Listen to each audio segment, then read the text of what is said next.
missing in the logging interface of that FTP client. But of course, you could also just focus on crash level issues, and then this wouldn't be a critical issue for you. And there were quite many different crash level issues as well. So if we look at the logging interface in the tool, every yellow test case means that there was lots of slow responses from the FTP server. After sending an abnormal test case, the system became non-responsive for a short period of time, and then it proceeded to the next one. Every red line basically means that the FTP server actually did crash, so it crashed completely. For example, here we can see that it was down for 300 seconds before it actually recovered, and so on.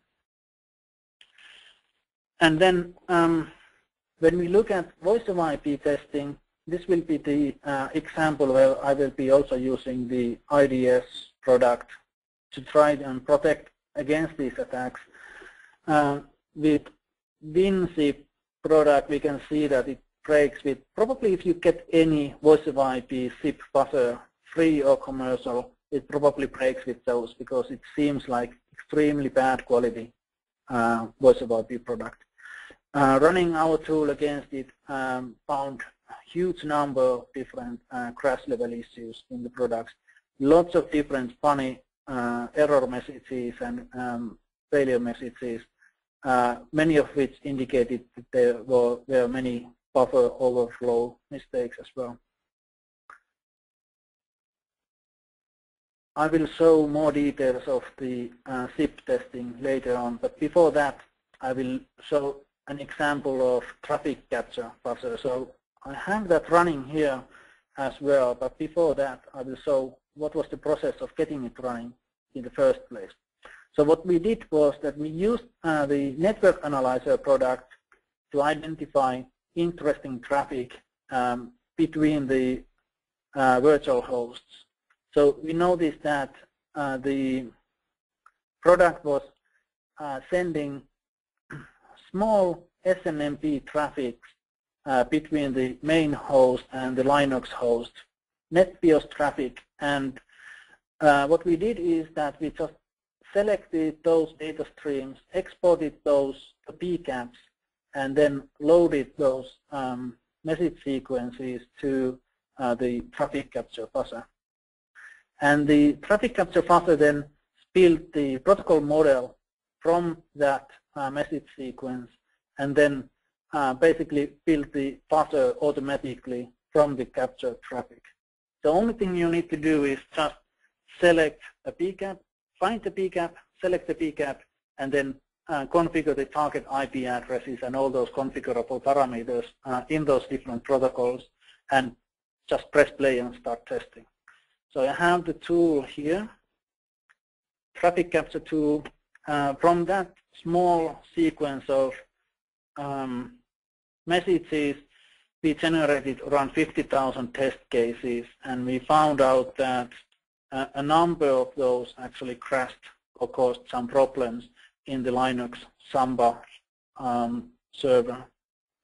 I am not sure if these are real crash level issues or just some other failures that indicated like slow performance or such.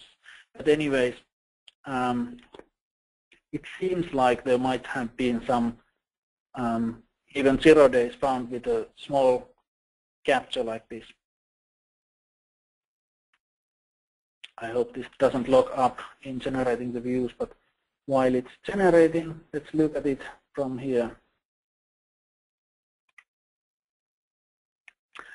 So the network packets that we generated then found a number of different failed test cases, and they were not extremely long denial of service conditions, but in the range of like 2 seconds, not responding to any NetBIOS messages anymore. And finally, the setup with the Snort IDS system. In this setup, what we are doing is that we are running SIP UAS test tool. So the tool name means that it is testing the SIP UAS side. So it's basically a simulation of SIP UAC, which is the client side. UAS is the server side, UAC is the client side implementation of SIP. User agent server and user agent client. So it's generating messages towards the WinZip proxy, and Snort IDS in between is trying to detect those attacks. So by default, Snort doesn't detect any of the attacks against WinZip proxy. But when we actually can identify those failures, we can then build those rules again. So this is what I got last time as well. So the webinar software is taking all my memory. So fortunately, I have this in PowerPoint as well, so I will show you those here. So in the setup, we have the Snort rules with default settings. So running the tool, this is the WinZip user interface. We are running the test cases against it, so there's text scrolling through showing that there's lots of messages going in, and this window is showing that there's no alerts actually being indicated by the Snort. And then when we run the Codenomicon optimized Snort, then that will bring these alerts in this box. So here, test generator is running SIP test cases. The WinZip product crashes, and because we don't have any optimized rules, of course, the IDS system doesn't detect anything going on in the network. But when you build the rules, and they are very simple, I can show those in the virtual environment. So when we look at the rules themselves, the Codenomicon build rules,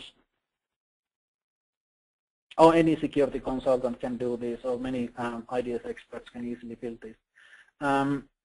It's just very simple rule saying that let's look at a specific header element where for example, length of that element is something realistic, so that definitely there wouldn't be any attacks on that anywhere.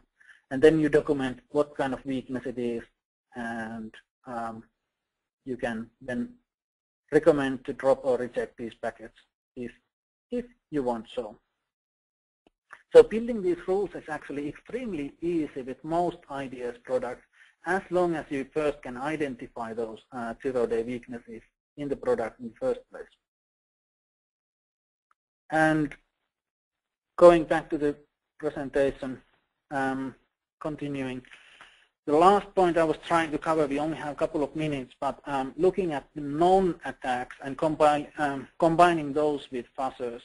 If you use any vulnerability intelligence field like Secunia is a very good example, you can actually build your asset library. Which products are you interested in hearing about?